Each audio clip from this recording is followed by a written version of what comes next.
तो आपने कहा है कि आपने charter accountant and company secretary complete की है, बहुत ही अच्छी बात है।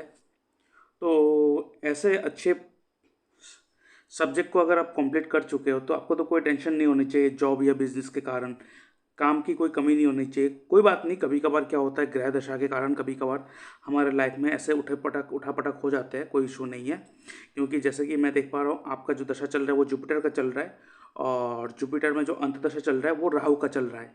देखिए एक बात कहता हूँ, आपका जो कुंडली है बहुत अच्छा है, टेंशन लेने वाली कोई बात नहीं है। मैं आपको गाइड कर दूंगा, दो तीन चीज़ कह दूंगा कौन से सेक्टर में आपको यूज़ करना है, क्या करना है, आपको पता चल जाएगा। लेकिन एक बात क्या है कि जब भी किसी के लाइफ में जुपिटर का महादशा हो और राहु का अंतदशा हो, या राहु का महादशा हो और जुपिटर का अंतदशा हो, that is the most horrible mahadasha antardasha आप कह सकते हो। और इसके साथ साथ मैं अपने व्यूअर्स को बताना चाहता हूँ, अगर आप अपना बर्थ चार्ट एनालाइज करवाना चाहते हो, आप अगर चाहते हो कि आपका जो प्रॉब्लम वो मैं सॉल्व करूं, तो आप मेरे इस व्हाट्सएप नंबर पे आप अपना date of birth, time of birth, place of birth, आपका नेम, जेंडर, आपका सवाल लिख के भेज सकते हो। उस सवाल के ऊपर मैं एक डिटेल वीडियो बना के यूट्यूब में अपलोड कर दूंगा और उसका लिंक आपके साथ शेयर कर दूंगा, जिसके लिए मैं चार्ज करता हूँ 250 रुपीज़ ओनली पार चार्ट। आप 250 रुपीज़ मेरे इस यूपीआई नंबर पेमेंट करोगे या मेरे इस बैंक डिटेल में पेमेंट करोगे, उसका स्क्रीनशॉट भेजोगे, उसके बाद एक हफ्ते के अंदर आपको एनालिसिस मिल जाएगा। लेकिन आपको जो प्रॉब्लम है, आपको जो डाउट आपको लगता है वो मुझसे बात करके सॉल्व हो सकता है।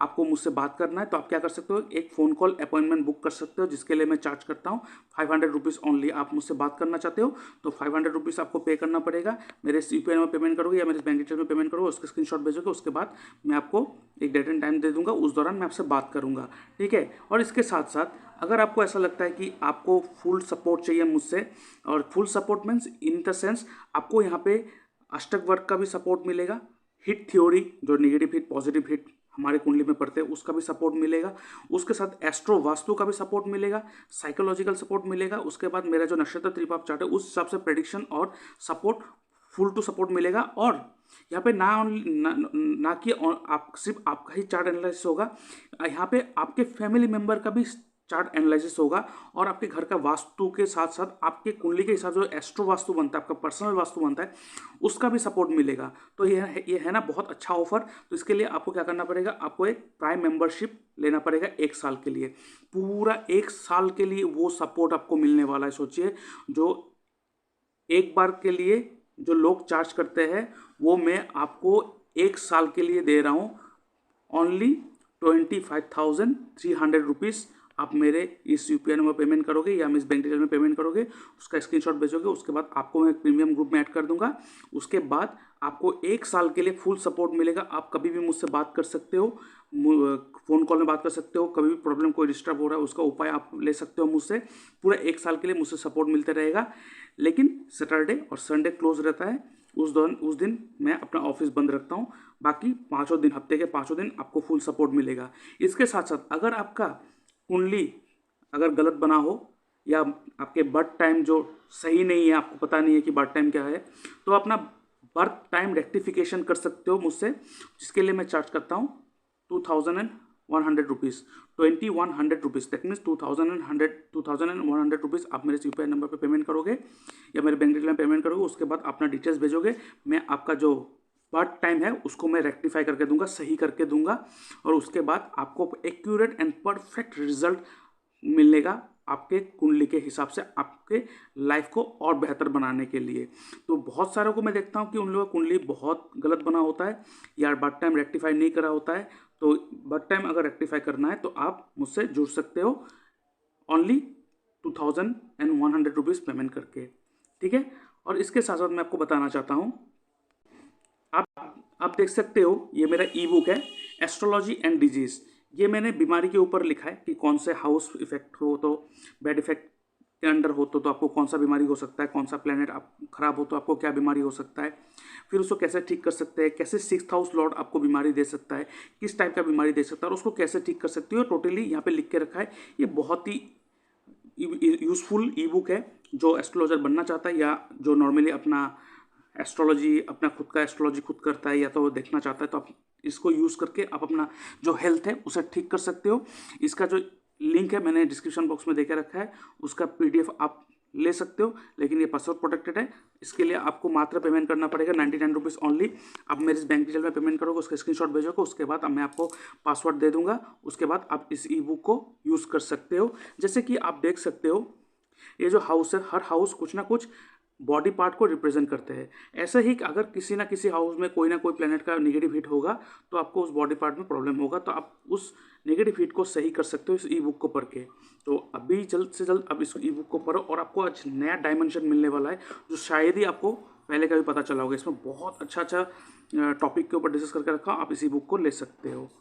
ये है नक्षत्र त्रिपाप चार्ट। क्या आपको पता है इस चार्ट की मदद से आप अपना साल कैसा गुजरेगा ये देख सकते हो। ये देख सकते हो नक्षत्र लिखा हुआ, अश्विनी नक्षत्र, ऐसे 27 से 27 नक्षत्र दिया रखा है। आप अपने नक्षत्र को देख लो, उसके बाद आपका जो एज है, ठीक है, जो आपका एज है वो देख लो, लेकिन यहाँ पे रनिंग एज को देखना है। मान लीजिए आपका एज 26 है और 26 कंप्लीट हो गया, तो कंप्लीट एज को नहीं पकड़ेंगे, जो रनिंग है 27 रनिंग, तो उस रनिंग एज को हम यहाँ पे पकड़ेंगे। अब रनिंग एज को पकड़ना, उसके बाद देखना वो एज, यहाँ पे सब एज लिखा हुआ है, देख सकते हो ये सब एज लिखा हुआ है पूरा। तो अब देखना आपका जो एज है वो निकाल लेना रनिंग एज को, उसके अंडर कौन सा 3 प्लेनेट का रूल होता है देख लो, यहाँ पे लिख के रखा है। यहाँ पे अगर नैसर्गिक शुभ प्लेनेट का अगर रूल हो तो वो साल आपके लिए अच्छा होगा, और अगर नैसर्गिक पापी प्लेनेट का रूल हो तो उस साल आपके लिए बहुत खराब जाएगा। यहाँ पे अगर तीनों के तीनों, जैसे कि यहाँ पे देख सकते हो त्रिपाप, केतु, राहु, केतु, मतलब यहाँ पे तीनों के तीनों पापी प्लेनेट का रूल है, तो ये साल बहुत खराब जाएगा। रेमेडी बहुत आवश्यक है, तो इस चार्ट तो आपके पास होना ही चाहिए। मान लीजिए आपने शादी के लिए अपना कुंडली मिलान कर ली, आपने डेट भी सिलेक्ट कर लिया, सब कुछ सही है, लेकिन ये नक्षत्र त्रिपाप चार्ट अगर उस साल आपके एज में त्रिपाप दिखा रहा है तो उस साल अगर आप शादी भी करोगे तो वो आपको तकलीफ देगा ही। ये बहुत स्ट्रॉन्ग रिजल्ट देते हैं ये चार्ट। आपको अगर दशा देखना भी ना आता हो, कुछ इशू नहीं है, इस चार्ट को ही आप अगर फॉलो कर लोगे आपका सारा का सारा काम हो जाएगा। तो इस चार्ट को आप अवेल कर सकते हो, इसका डिस्क्रिप्शन बॉक्स में मैंने लिंक देख के रखा है, उसका स्क्रीनशॉट, सॉरी इसके लिए मैं चार्ज करता हूँ 111 रुपीज़। आप मेरे यूपीआई नंबर पेमेंट करोगे, उसका स्क्रीनशॉट भेजोगे, उसके बाद मैं आपको ये पासवर्ड दे दूंगा, और उसके बाद आप इस चार्ट को यूज़ कर सकते हो, ठीक है। तो अभी आते हैं इस चार्ट एनालिसिस के ऊपर। क्यों, देखिए बहुत सारे खराब दशा होते हैं जिस समय हमारे हेल्थ में इशू होते हैं, या तो हमारे फिजिकली कोई प्रॉब्लम होते हैं, कोई बात नहीं, वो क्या होता है टाइम गुजरने के बाद वो ठीक भी हो जाते हैं। लेकिन इस महादशा में, इस महादशा का अंतर्दशा में, जुपिटर राहु महादशा अंतर्दशा में क्या होता है, लोगों के अंदर ऐसे भ्रम होते हैं कि या तो कोई काम सक्सेस होता नहीं है या होने नहीं देता, या तो जो भी काम करते हैं वो ऐसे लगते हैं कि मैं जो कर रहा हूँ आई एम द राइट, मैं जो भी कर रहा हूँ मैं राइट हूँ, मुझसे कोई गलती नहीं हो सकता है। और इसी चक्कर में हम लोग ऐसे बहुत सारे काम कर देते हैं, उस दौरान हमें लगते हैं कि हाँ ऐसा मैं जो कर रहा हूँ परफेक्ट कर रहा हूँ, कोई दूसरा आदमी समझाएंगे भी तो हम लोग समझते नहीं है, नहीं नहीं नहीं तुम गलत हो मैं सही हूँ। ऐसा होता है क्योंकि मेरे साथ भी हुआ है। कुछ दिन पहले ही मैं इसी इसी जुपिटर में राहु को गुजर कर आया हूँ, मुझे पता है। फिर हम लोग ऐसे डिसीजन लेते हैं जब महादशा खत्म होने का टाइम आता है, अंतर्दशा खत्म होने का टाइम आता है, फिर रियलाइज़ करने लगते हैं बहुत बड़ा गलत कर दी, बहुत बड़े गलत डिसीजन ले ली। तो यही आपके साथ हो रहा है, क्योंकि chartered accountant and company secretary जैसे ऐसे पोस्ट अगर आपने क्लियर कर चुके हो, उसके बाद भी आप लिख रहे हो I am too much confused, ये और कुछ नहीं, यू आर नॉट कन्फ्यूज्ड, ये जस्ट अंतर्दशा है, राहु का अंतर्दशा है जो आपको कन्फ्यूजन में डाल रहा है, ठीक है। बस आपको यही समझना है कि जो भी कर रहा है वो राहु के कारण हो रहा है, और ये तामसिक एनर्जी है जो आपके माइंड को ख़राब कर रहे हैं। और इसी दौरान आप देख लीजिएगा कि आपके घर के साउथ वेस्ट डायरेक्शन में कोई खराबी ना हो। अगर साउथ वेस्ट डायरेक्शन में खराबी होगा तो प्रॉब्लम क्रिएट कर देगा, ये आपके कुंडली में या आपके घर में पितृदोष भी लगा सकता है। तो ये वास्तु का केस हो गया, लेकिन दशा के साथ वास्तु भी लिंक्ड होते हैं, ठीक है। तो इस दौरान आपके घर में north east and south west direction, ये दो डायरेक्शन वास्तु के हिसाब से पूरा ठीक होना ज़रूरी होता है। देखिए मैं वास्तु के बारे में क्यों कह रहा हूँ, क्योंकि मैं एस्ट्रोलॉजर भी हूँ और वास्तु भी हूँ, और वास्तु और एस्ट्रोलॉजी एक साथ चलते हैं, दोनों अलग अलग नहीं है। जो वास्तु करते हैं उन्हें एस्ट्रोलॉजी के बारे में पता होना चाहिए, और जो एस्ट्रोलॉजी करते हैं उनके वास्तु के बारे में पता होना चाहिए, नहीं तो कभी भी किसी चीज़ का रिजल्ट 100% आपको नहीं मिलेगा, ठीक है। तो अगर आपको अगर ज़्यादा प्रॉब्लम हो रहा है तो वास्तु चेक करा लेना, वो अलग बात हो गया। चलिए डिस्कस करते हैं। अभी आप देखिए आपके कुंडली में जुपिटर में राहु का अंतर्दशा चल रहा है, और आपको अभी कुछ नहीं, बस आप अपने आप को थोड़ा धीरज रखो, थोड़ा पेशेंट रखो। आप कोई टेंशन लेने वाली बात नहीं है। ये आपका आने वाला साल 2025 28 मई 2025 को ख़त्म हो जाएगा। उस दौरान तक आपको थोड़ा संभल के रहना है। तो संभल के कैसे रहना है, देखिए राहु को जो कंट्रोल करता है वो है दुर्गा, माँ दुर्गा। तो आप कोशिश करना हर महीने, एवरी मंथ, ठीक है, एवरी मंथ मंडे के दिन, ऑन मंडे आप दुर्गा मंदिर जाओ, ठीक है, और माता दुर्गा को थोड़ा पूजा वूजा करो और माथा टेको। आपको ये टाइम बहुत अच्छी तरह से गुजर देगा, थोड़ा अच्छी तरह से गुजर जाएगा। और आपने कहा है कि आप पन्ना और येलो सफ़ायर पहने हो। येलो सफ़ायर आप पहन सकते हो, जुपिटर का स्टोन है, कोई गलत बात नहीं है, बहुत अच्छा है आपके लिए। आपके 5th हाउस और 2nd हाउस का मालिक है, कोई प्रॉब्लम क्रिएट नहीं करेगा। लेकिन हाँ, अष्टक वर्ग के हिसाब से हम देख लेंगे कि ये कौन से हाउस में ज़्यादा एनर्जी दे रहा है। जैसे कि जुपिटर यहाँ पे बैठा हुआ है, और जुपिटर आप देख सकते हो आपके पहले राशि में, ये हाउस नहीं है, राशि है। फर्स्ट राशि, थर्ड राशि, उसके बाद फोर्थ राशि में देखो 5 देके रखा है सब में, लेकिन सबसे ज़्यादा देके रखा है फोर्थ राशि में 6ठा पॉइंट, 11th राशि एंड 12th राशि में सबसे ज़्यादा पॉइंट दिया है, 4, 11 एंड 12। और आपके कुंडली में 4th, 11, 12 कहाँ पे है? फोर्थ राशि आपका ये रहा, 11th राशि ये रहा, 12th राशि ये रहा। तो ये आपके 4th house, 5th house and 9th house को जोड़ दे रहा है। बहुत अच्छी बात है, कोई टेंशन वाली नहीं, ये पहन सकते हो। लेकिन यहाँ पे आपने कहा है कि पन्ना भी पहने हो, ये बहुत गलत किया आपने। पन्ना नहीं पहनना है आपको यहाँ पे, पन्ना आप उतार दो, पन्ना नहीं चाहिए, ठीक है। क्योंकि पन्ना जो है वो आपके बुध जो है 8th house and 11th house का प्लैनेट है, वो मारक है, ठीक है। और आपने मारक का स्टोन पहन के रखे हो तो जो गलत है। और साथ में देखिए आप एक्यूरियस लगन के व्यक्ति हो, एक्यूरियस लगन के व्यक्ति हो, ठीक है। और एक्यूरियस लगन के जो व्यक्ति है उसका मालिक कौन है? मंगल। और मंगल का दुश्मन बुध। आपने बुध का स्टोन पहन के रखे हो, और मंगल अब बुध के राशि में बैठा हुआ है। तो यहाँ पे आपने क्या किया? बुध को एनर्जी दे के मंगल को और ख़राब कर रहे हो, अपने लगन को ख़राब कर रहे हो। और 6th हाउस जो fight flight and fight mood में रहता है आदमी हमेशा, 6ठे घर को, अपने कॉम्पिटिटर को हमेशा मारने के लिए, मतलब मारने के मतलब वो मारना नहीं, मतलब हमेशा अपने कॉम्पिटिटर को हरा के मैं कैसे आगे जाऊँ। जो एनर्जेटिक देते हैं वो कौन है? मंगल है उसका मालिक। उसको भी डाउन करके रखे हो, जिसके कारण आप मार्केट में सर्वाइव नहीं कर पा रहे हो। मंगल का स्टोन, सॉरी बुध का स्टोन आपको ज़रूरत नहीं है, आप उतार दीजिए, ये आपको ज़रूरत नहीं है। इसकी जगह पे मैं आपको रिकमेंड करूँगा, आप पहनिए कौन सा स्टोन? आप पहनिए मून, ठीक है। आपका 9th हाउस का मालिक है, वो शनि के हाउस में बैठा हुआ है, वो तकलीफ में अपने दुश्मन के राशि में बैठा हुआ है, थोड़ा तकलीफ में है, इसलिए मैं आपको सजेस्ट करूँगा आप मून का स्टोन पहनो, जिसे हम लोग कहते हैं पर्ल। इसको पहनना है 10 रत्ती, 10 कैरेट सिल्वर में पहनना है, और ये आपको पहनना है लिटिल फिंगर में, ठीक है। ये लिटिल फिंगर में पहनना है आपको। जुपिटर का स्टोन आपके इंडेक्स फिंगर में, और मोती जो पर्ल है वो पहनना है आपके लिटिल फिंगर में। ये कॉम्बिनेशन आपको बहुत फायदा देगा, ठीक है। अभी आप कह सकते हो मंगल दुश्मन के राशि में बैठा हुआ है, तो मंगल आपके लगन का मालिक है, तो मंगल का स्टोन बहुत ज़रूरी है। जी ज़रूरी है, लेकिन मैं यहाँ पे मंगल का स्टोन आपको नहीं धारण करवा सकता। रीज़न क्या है? देखिए रीज़न, ये जैमिनी सूत्र में देखिए, ये 6ठा प्लैनेट आप देख रहे हो, ज्ञाति कारक कौन है? मंगल।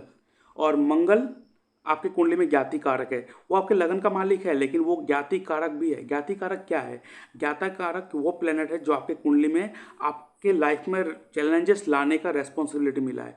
तो आपका लगन का मालिक ही आपके लाइफ में चैलेंजेस लाने वाला है, और आप मंगल का स्टोन पहन के और छेड़ रहे हो मंगल को, तो ये आपको नहीं करना है। इसके जगह पे मैं सजेस्ट करूंगा आप एवरी ट्यूसडे हनुमान मंदिर जाओ, हनुमान मंदिर विजिट करो for life time, and Hanuman Chalisa का पाठ करना इज मस्ट फॉर यू। आप लाइफ में चेंजेस देखना, ठीक है।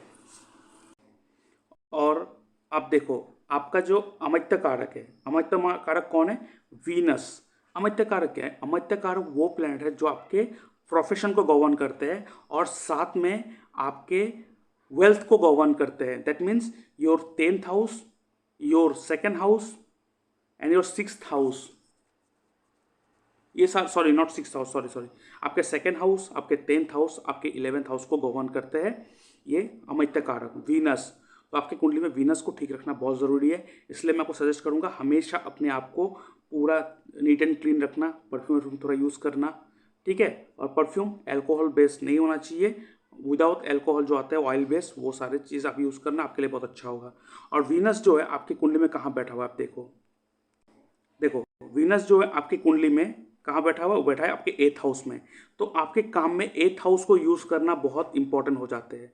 8th हाउस का कौन सा सब्जेक्ट है, ऑकल्ट सब्जेक्ट, ऑकल्ट, ठीक है। इसलिए आपने कहा है कि I am learning astrology from YouTube from past 6 month. ये अच्छी बात है, आप एस्ट्रोलॉजी सीख रहे हो, 8th हाउस को धीरे धीरे यूज़ कर रहे हो, बहुत अच्छा बात है। लेकिन बात ऐसा है कि यूट्यूब में बहुत सारे थ्योरी दे के रखते हैं, कोई कुछ भी बोल देते हैं। तो मैं आपको सजेस्ट करूँगा कि आप अगर चाहते हो कि ऑकल्ट फील्ड में सच में ये हाथ आजमाना, तो आप अच्छे किसी गुरु के अंडर आप सीखो, अच्छे से सीखो। जैसे कि अगर एस्ट्रोलॉजी सीखना है तो आप राहुल कौशिक जी से सीख सकते हो, जिनका वेबसाइट है ज्योतिष वेदांग, जहाँ से मैंने सीखा है। बहुत अच्छा नॉलेज देते हैं, बहुत शार्प नॉलेज है, आप उनके बहुत सारे कोर्सेस से आप कर सकते हो और फिर उसको एज ए प्रोफेशन आप करो, ठीक है। और चाहे तो वास्तु भी सीख सकते हो, वास्तु भी ऑकल्ट फील्ड में आता है, बहुत अच्छा सब्जेक्ट है जो मैंने सीखा है पंकज जी से, ठीक है। पंकज जी मेरा गुरु है, ठीक है। तो उनसे आप सीख सकते हो।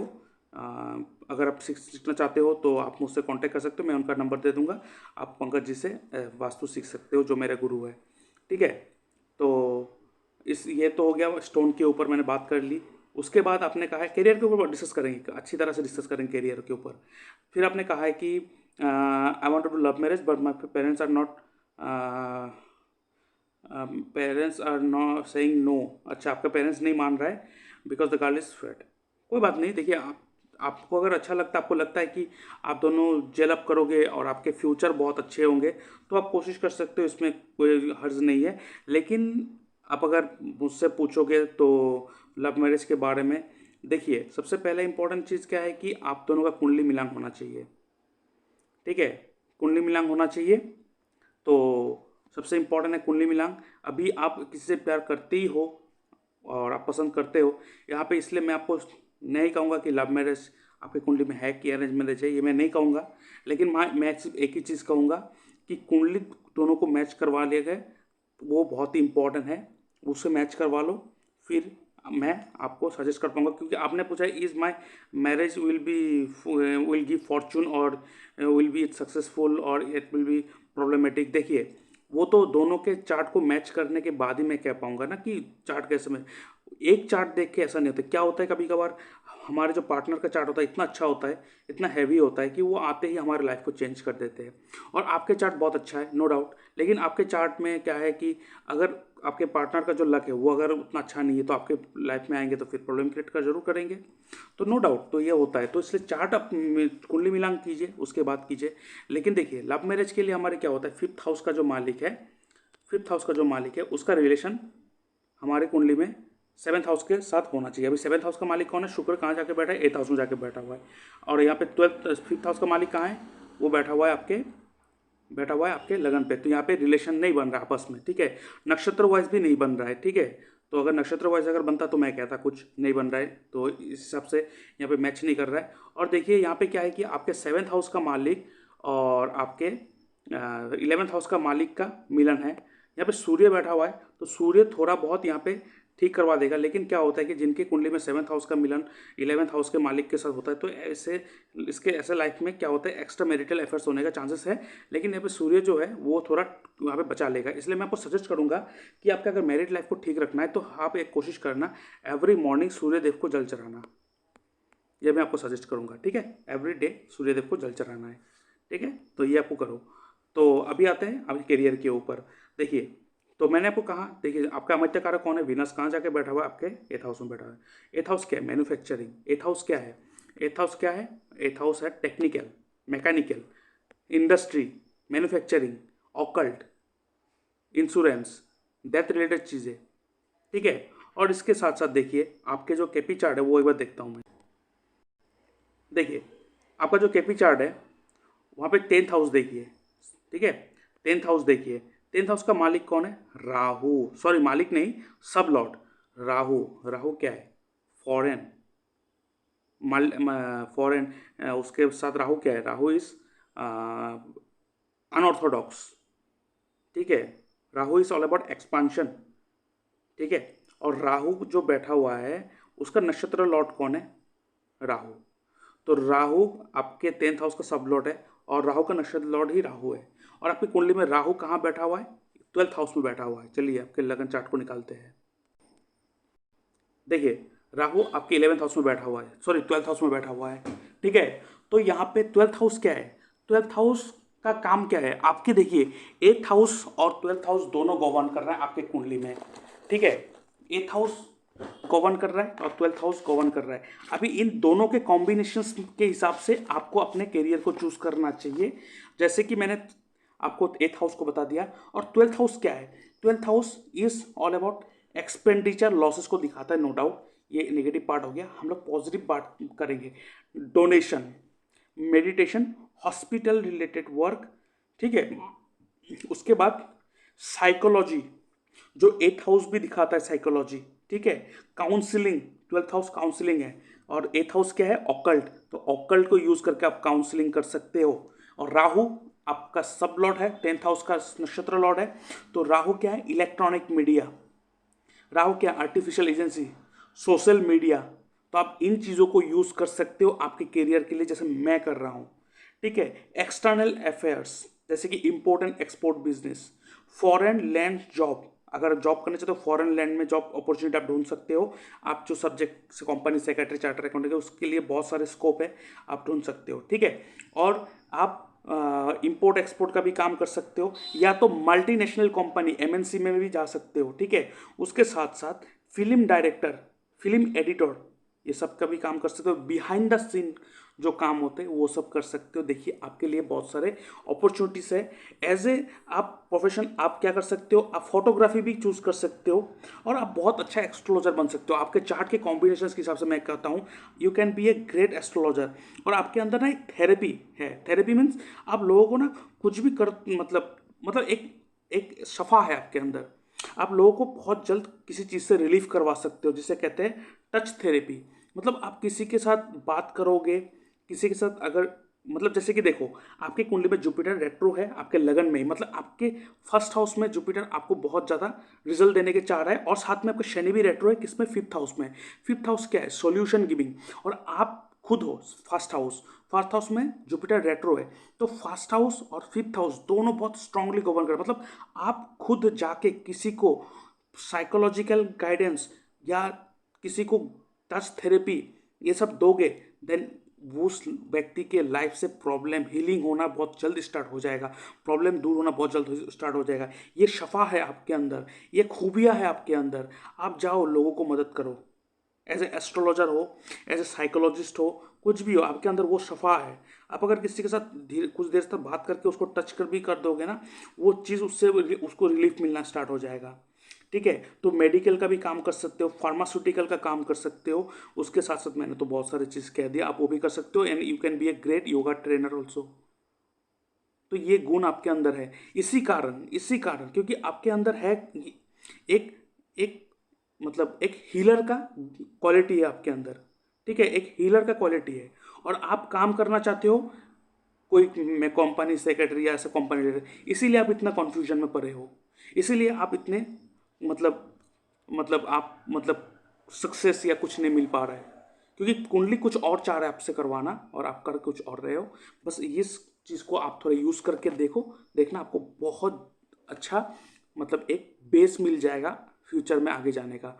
बस एक चीज़ है, आप यहाँ पे साथ में राहु को लेके चलो। आप, मैं ये कहूँगा शनि के साथ केतु के, देखिए आपका शनि जो है कर्म कारक, और ये देखो शनि है कर्म कारक, आपको पता है। और शनि के साथ देखिए यहाँ पे केतु है, यहाँ पे मून है। मून क्या है? मून ट्रेवल को दिखाता है, मून फूड को दिखाता है, मून साइकोलॉजी को दिखाता है, मन को दिखाते हैं, ठीक है। और केतु क्या है? Ketu is healer, Ketu occult subject को दिखाते हैं। तो बस आप देखिए, आप खुद समझ लीजिए मैं किस चीज़ के बारे में कह रहा हूँ, ठीक है। तो ये चीज़ को आप एज ए गाइडेंस, इस चीज़ को एज ए प्रोफेशन आप चूज़ करो, आप देखना बहुत आपको फ़ायदा मिलेगा, ठीक है। तो आप, और स्टोन आप पन्ना प्लीज़ उतार दो, पन्ना आपको ज़रूरत नहीं है। हाँ, मून स्टोन आप पहनो, जुपिटर के साथ मून का स्टोन आप पहनो, लिटिल फिंगर में मून का स्टोन पहनो। मंडे के दिन पहनना है और ये सुबह पहनना है, आपको बहुत अच्छा रिजल्ट मिलेगा। ठीक है, थैंक यू, बाय बाय।